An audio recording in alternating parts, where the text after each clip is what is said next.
Hello and welcome to an exclusive hour-long programme with me, Alex Belfield, talking to one of my favourite people, Jimmy Carr. How are you? I can't believe your luck. Yeah, I'm here. Good, really good. Christmas time, lovely. I quite like Christmas. I like the whole sort of thing of going out and buying stuff and giving people presents and things. And you're also in the category where you can make money out of us, which is brilliant. You often go on shows and people go, you've got a DVD out, it's just before Christmas, like that's a shock. But of course that's the time of year when most people buy these things. And I think the reason for it is partly for gifts, partly because you know that between Christmas and New Year is the longest week of the year. It's extraordinary, isn't it? You go, end of Christmas dinner, you go, brilliant, I'll be back at work in is it 8 days? What are we doing? Eating nuts and watching TV. What, for 8 days? Yeah. And that's all we're doing?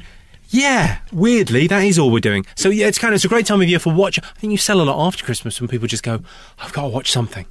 And then they're fun things to watch with a family as well. I mean, not necessarily with the younger kids for mine or the grandparents, unless you've got an inheritance and you want to kind of push them over the edge a little bit. If they're easily shocked, bit of a heart condition, stick on the extras on my DVD, they'll be gone. You're going to have to give me a second because I've left my piece of paper over the other side of the studio with the name of the DVD on it. It's very complicated. It's called The Impossibility of Death in the Eyes of the Living.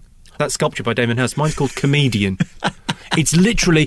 Do you know what? Do you know why I called it Comedian? You don't want to be messing with people's minds. They've got enough to be thinking about. People have got busy lives. They've got jobs. They've got their taxes due. They're driving to... what? Should I have the lights on? Is there fog? It's icy this time of year. The kids, are they going to go to a good school? What's Jimmy Carr's DVD called? Comedian. I've kept it simple for you. You don't have to worry about it. Who's your audience? Because I watched the DVD and I love the last two as well. You're so smart and you give value for money. There's probably more gags in your show per minute. I think I do about 3 a minute. It works out over the DVD. And the DVD is kind of edited down as well. So even more so than a live show, it's bang, bang, bang, bang, bang. But that's what I always liked about live shows. I always liked the idea of a comedy show being all killer, no filler. There's no chat. It's just bang, bang, bang, doing gags and lots of stuff with the audience. Was that on your press release, by the way? All killer, no filler. All killer, no filler. I like that. Yeah, no, I think that'd be originally a gangster rap term, but I know I've been out of the rap game for years now. I'm like JC. JC? I am JC. What? Jesus Christ? No, Jimmy Carr. Oh, okay. It's an easy mistake to make. We're both from the home county. You've only got to see you to know that you're terribly smart and you're better than us, you're cleverer than us, and you look cleaner than all of us. Congratulations. None of that is true. I present myself as well as I can. I think there is a phrase, you can't polish a turd. I disagree. I feel that you can, and I feel that a man never looks any better than in a suit. I'm merely putting the best foot forward. So I always try and dress smartly, and I speak in a way. I'm educated beyond my intellect, is what I am. I'm not smarter than anyone. I'm a little bit... I was lucky enough to get a good education, and I think I wear it on my sleeve. So why don't you do a proper job then if you're so clever? A proper job? I tried it for a while. I didn't like it. I like this kind of grift. Well, I mean, it's all relative, though, isn't it? I mean, there'll be psychiatric nurses and plumbers listening to this thinking, I've got a proper job. Who is that? A DJ asking that question? Sorry, a DJ? I'm a stand-up, but look, I've got a proper job. You really are a chancer. Well, exactly, and you make the money and I don't. That's clear. By the way we're dressed, Asda George. Well, the thing about George at Asda is you are only paying for the label. You should get down Peacocks, get yourself a bargain. How do you think of all your stuff? Yeah, it's the frontal cortex, isn't it? Yeah, no, writing jokes is an interesting one. I think if you write jokes, it's sort of like crossword puzzles. You see them everywhere once you get into that mindset. I'm constantly writing, so I write every day. Just note down a couple of things every day, little and often. And then eventually at the end of that, you have an hour-long show. And so it's a different show every year as well, because I'm on tour now. From August to August, I do a 12-month tour, 150 dates around the UK. That has to be different from the DVD. You can't have people buying your DVD for Christmas and then going to see you live and going, I've heard this? Because it's just, you can't do. I've had that experience. It's not nice. And you're one of those comedians where you hear people passing on your jokes in the pub, so you couldn't really do the same show for 10 years. It wouldn't work, would it? No, that's the most gratifying thing. The nicest thing, actually, is when you stick around after a gig. I always stick around after the gigs if I possibly can to sign things and say hello to people, because it just seems polite. I feel a bit like a sort of a country vicar after a wedding. Lovely service. Nice to see you again. You sort of recognise people year on year. But the most pleasant, people often tell me jokes. Often they'll tell me my jokes back. Well, like they'll tell me a joke from my first DVD. Like, you'll like this one. Yeah, I did like it. It's exactly my sense of humour, that. Thanks. Something happened to me earlier, and I thought of you when it happened. I was stood at the tube station at King's Cross, and one of the guys who worked there, his buzzer went, and he said, VIP arriving platform 4. So I thought, oh, I'll be a smart-ass. And I said, why would a VIP be using the tube? And he looked at me and went, no, visually impaired person. As if I was a complete thicko. No, it's obviously not funny. All right, let's just play a piece of music. That went down like a bomb, didn't it? Thanks. But it's the radio. What are you expecting? People are probably literally splitting their sides. I've been laughing at you for the last 5 minutes. Why can't you laugh at one of my jokes? It sort of doesn't work like that, does it? It's sort of about funniness. All right, let's play a piece of music. Forget it. Should we play quite a depressing piece? We seem to have ended on sort of a low there. It's like, so a visually impaired person gets off the tube. There's a lot funnier things that could happen in that scenario. Let's play the music. All right. We're back on your favourite local radio station with Jimmy Carr, a man who is extremely funny and extremely outrageous at the same time. But I don't hear people saying you're Jim Davidson, Chubby Brown, or the blessed Bernard Manning. I thought he was a terrible comedian, terrible timing, but obviously it's, sad for family and friends when a fat man dies. I don't know. I mean, it's a weird thing where I just think people get the fact that I'm joking and it's wordplay and I don't mean it. I think there's a big difference between comedians that sort of have an agenda of kind of homophobia and racism as opposed to people that tell jokes about edgy subjects and talk about things. And I think people are quite capable of making that decision. I'm trying to be as close as I can be to the guy in the pub telling you a joke. You know when you've got friends joking about things, and you'll often joke about stuff that's in the news that you maybe shouldn't joke about, and you might even complain about if you saw it on the BBC. But in the pub, it's fine. And in a live comedy show, I think it's great. Also, I think it depends on the arena. The medium is the message. Isn't that the great Marshall McLellan quote? God bless the Canadians. On the radio, there are certain jokes you can't tell. I've got into trouble for telling jokes on the radio because people didn't ask to listen to me. They're listening to that local radio, that Jimmy Carr fella seems to be on. Well, I can't be bothered to change the station because I like the station, but I don't like him. And then if you tell a joke that's very offensive, they might be, really upset. Whereas if it's a DVD or a live show, they've made a conscious decision.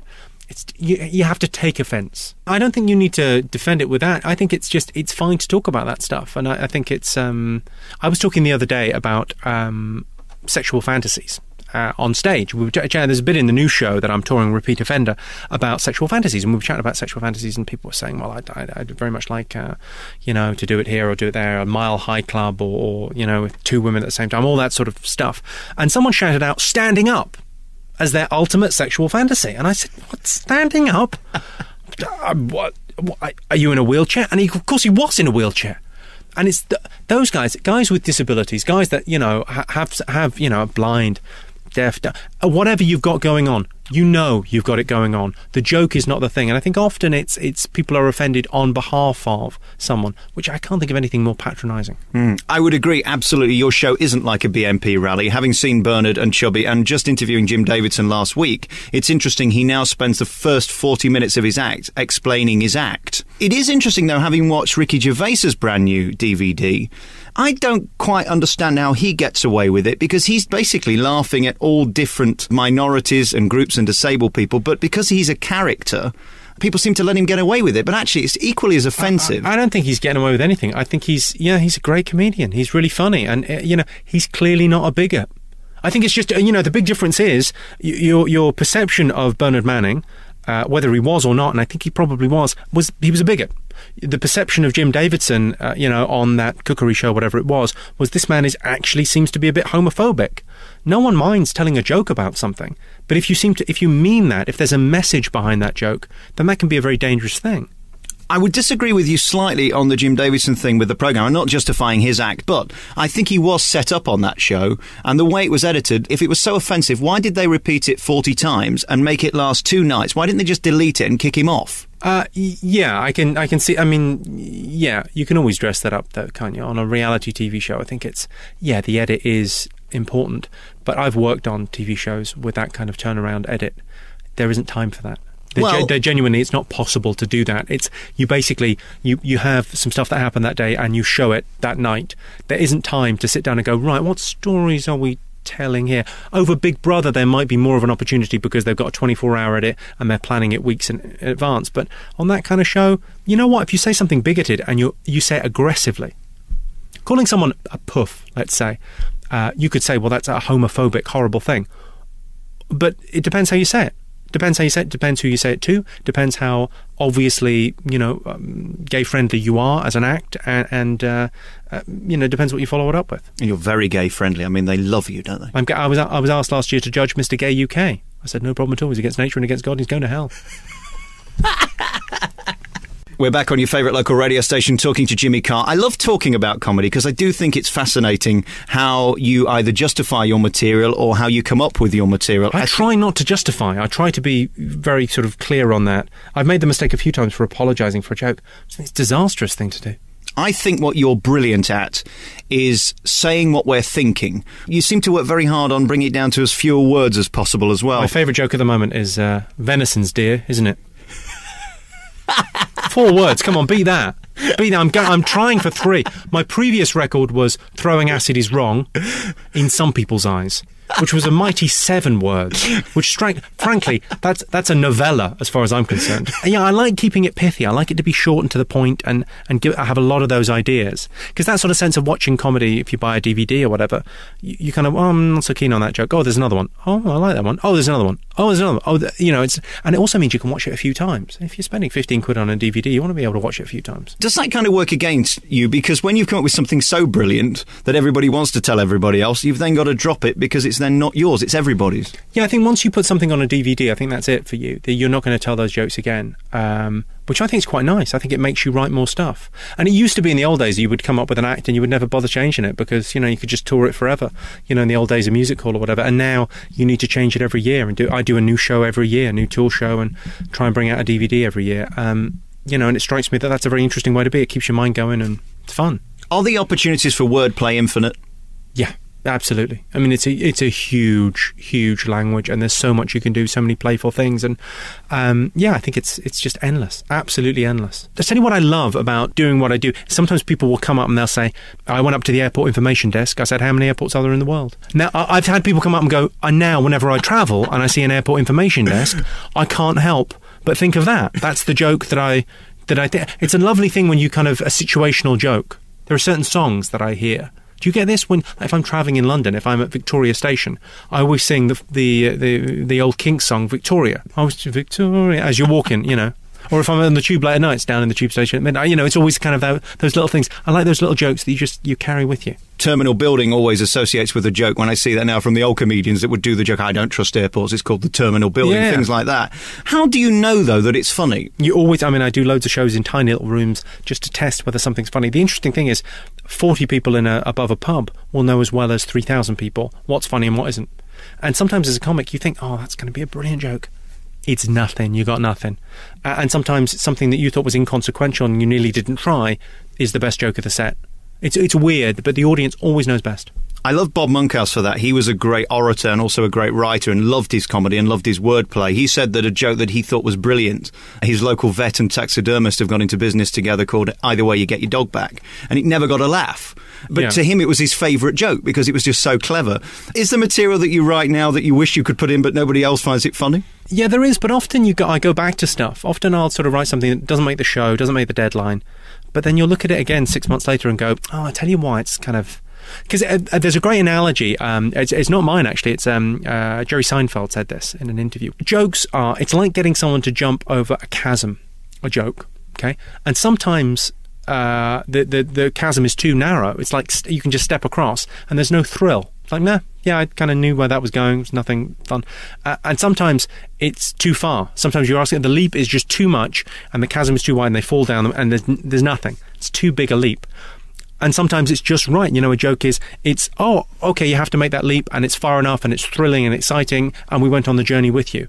And that strikes me as kind of the best jokes. Sometimes, in your writing, it's either not daring enough or too daring, or there's too much of a logical leap or you've missed out a point. The sad thing about what you do is you can write all these clever jokes and then you go to the audience, as you did within the first 40 seconds of the DVD, and ask a lady a question and get a bigger laugh than your jokes. I think the thing with audience participation is that you should just, it should be 20% of the show every night. So that keeps you on your feet. It's the interesting bit for me, because I've heard the rest of it. If I'm doing the show 150 times, there's an element of me kind of, if the audience don't keep me on my toes, there's an element of kind of going through the motions. I don't want to go through the motions. I want, I end the tour next August in Blackpool, and I want it to be as fresh. And what keeps it fresh is chatting to the audience and messing around. And what about those moments where you wish you'd have said something afterwards, when you're in the car driving home thinking, oh God, that would have been the line, and you couldn't think of it then? Yeah, often you can turn that into a joke. Often those kind of, what are they? Le spirit d'escalier is the French term, isn't it? Translates as you walk down the stairs, because the French would typically have a restaurant on the first floor.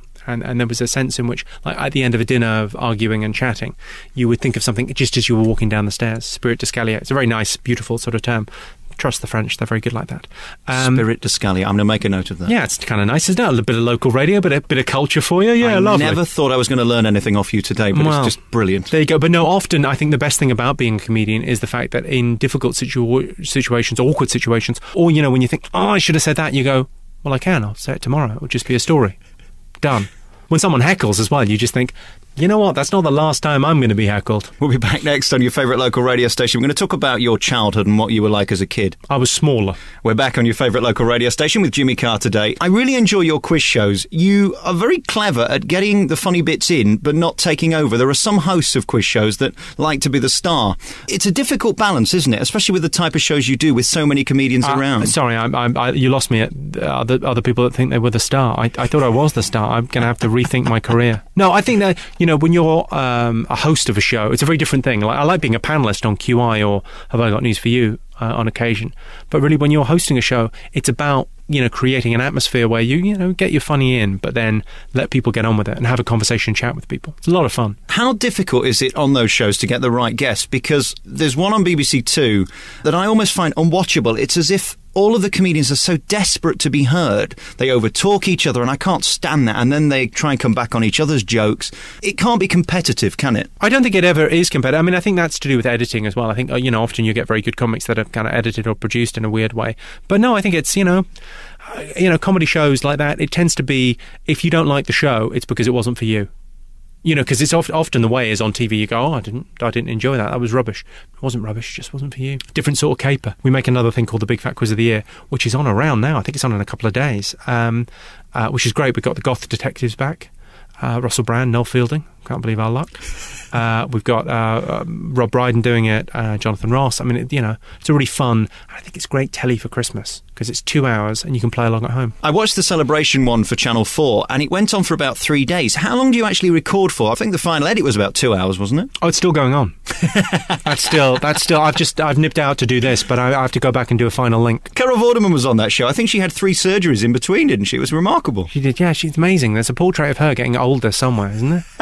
She's extraordinary. And we showed a clip of her like when Channel 4 launched, because she was on the first day, and she looked better now. And you just think, well, you're disobeying the space-time continuum. That seems out of order.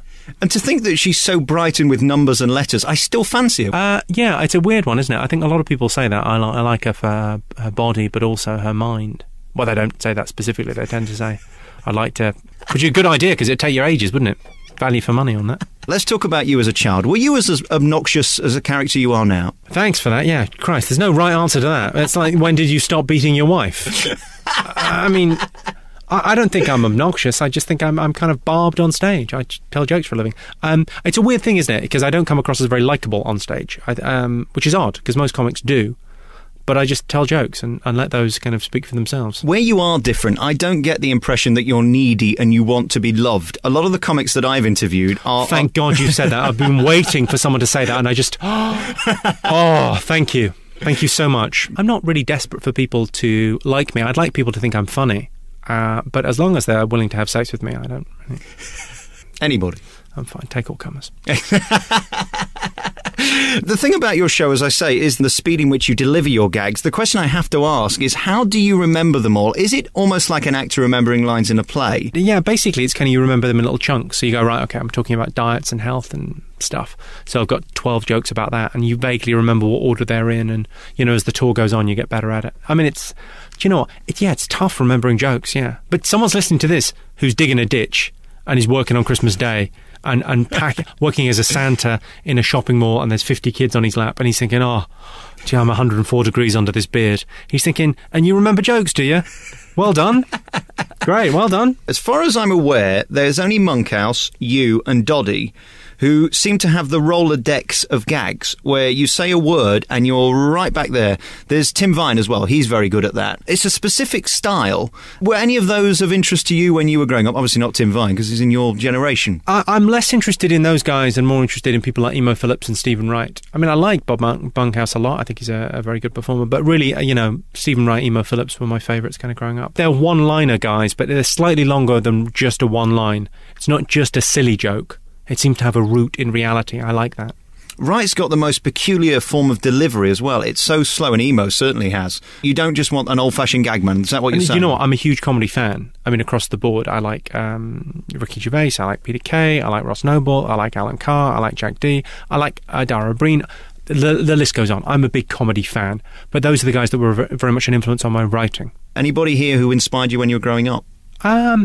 Not somewhat, not in terms of writing. I mean, in terms of when I started writing jokes, I noticed that my style was not dissimilar to Stephen Wright and Emo Phillips, and really, you don't know what your style is until you start writing jokes. And then after you've done it, you kind of look at theirs and go, oh, that's how they've done that. That's kind of the structure, and kind of take it to pieces and put it back together again. Well, hopefully put it back together again. Were you always funny? Yeah. He said incredibly arrogantly. Yeah, I don't. There's people listening to this that go, was he always funny? He's not funny now. What are you on, man? It's a very personal thing. I mean, everyone's got a sense of humour, and everyone's sense of humour is right, for want of a better word. If you think you're funny, you are. If you think you're not, you're not. Having said that, though, there are those people in the pub who will make you laugh louder than others. There are those who you would want to be trapped in a lift with, and those you wouldn't. Very personal choice, though, isn't it? It is, but were you at school one of those guys that people kind of like to crowd around to make them laugh? Everyone was funny at school. I can't remember anyone not being funny at school. Everyone was funny all the time. It's all we had to do. It's just, that's what kids do. They tell jokes to each other and mess around. Now, I saw you on Jonathan Ross the other week, and how do I describe this? I think we got to see you virtually naked. There was no need for that. I'm surprised there haven't been complaints to Ofcom. Well, I mean, I've made an official complaint to the police. I feel violated. No, it's fine. We're mates. It's fine. It's one of those things. Occasionally, you'll do a TV show, and maybe a friend, showbiz friend, will undress you a little on the show, and I think that's fine. And I've got a feeling nobody will be able to relate to anything you've said in the last minute. No, you'll be fine. If you can relate to anything I've said in the last minute, get help. Is it nice being accepted by the showbiz community? Do you worry about that?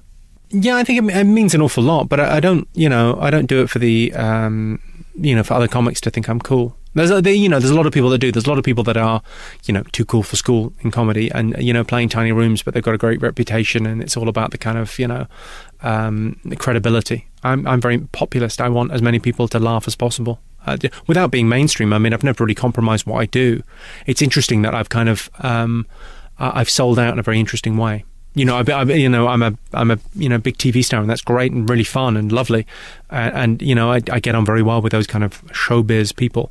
I'm very good friends with Jonathan, certainly, but that's not as important as audiences coming, people buying the DVD, the members of the public. Like, I like it when I win awards that are voted for by people. I know it's a terrible cliche, but really you do think, that's pretty cool, because someone's taken time out of their day not only to buy the DVD but vote for a thing. You think, well, that's pretty terrific. What always amazes me is when someone like you or anyone can make people leave their homes and pay for a ticket and get through the car park. A babysitter? Gee, I can't believe it. It's more expensive than the tickets, isn't it, these days? What, the babysitter? Of course. Depends what you do with her, but yes, can be.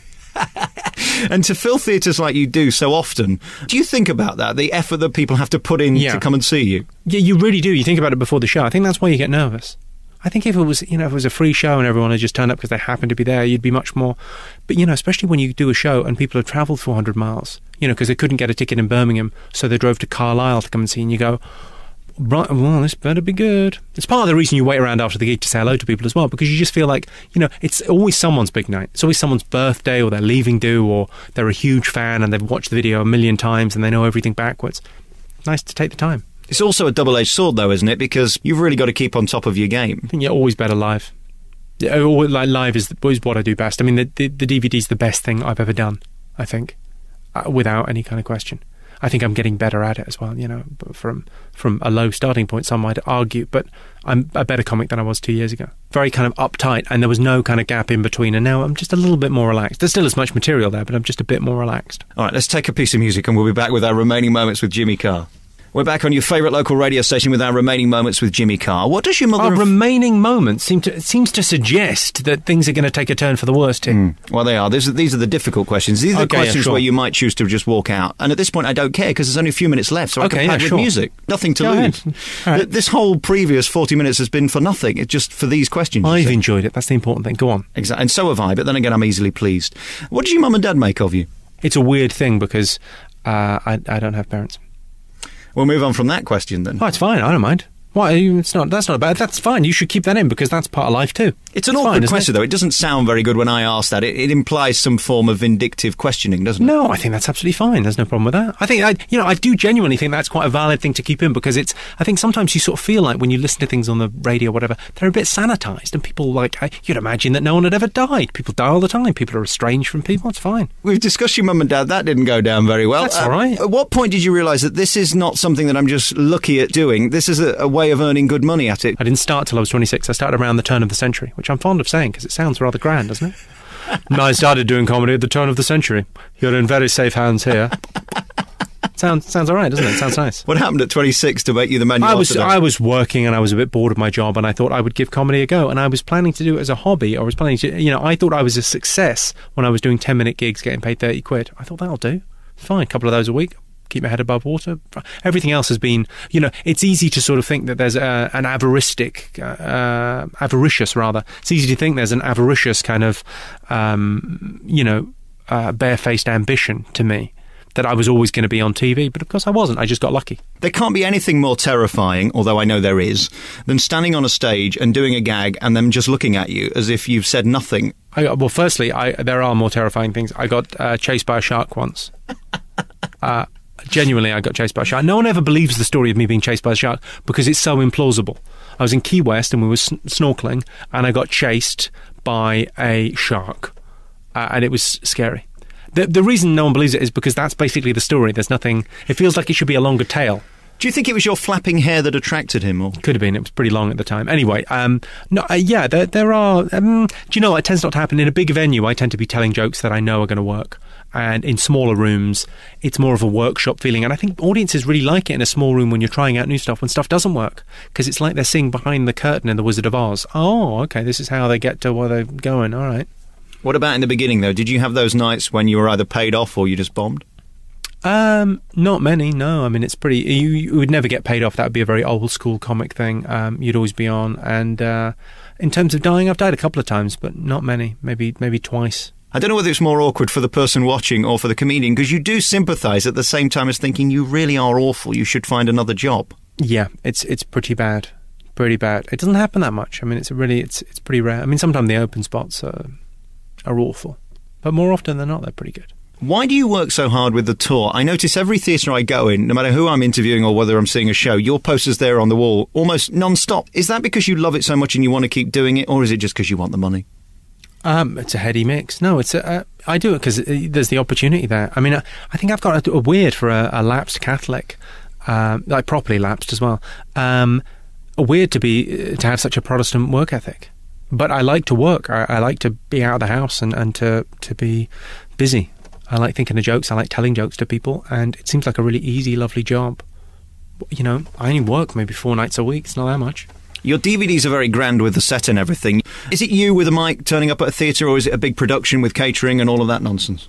It's about halfway between the two. I travel with a guy called Gav, and we've got a projector, and we play some sketches at the beginning of the show, and then I come in and tell the jokes. And it's a pretty nice radio mic. And we don't travel with a big set or whatever. We just use whatever's there. But yeah, it's not a big production. We don't have catering vans, certainly. I just drive myself there.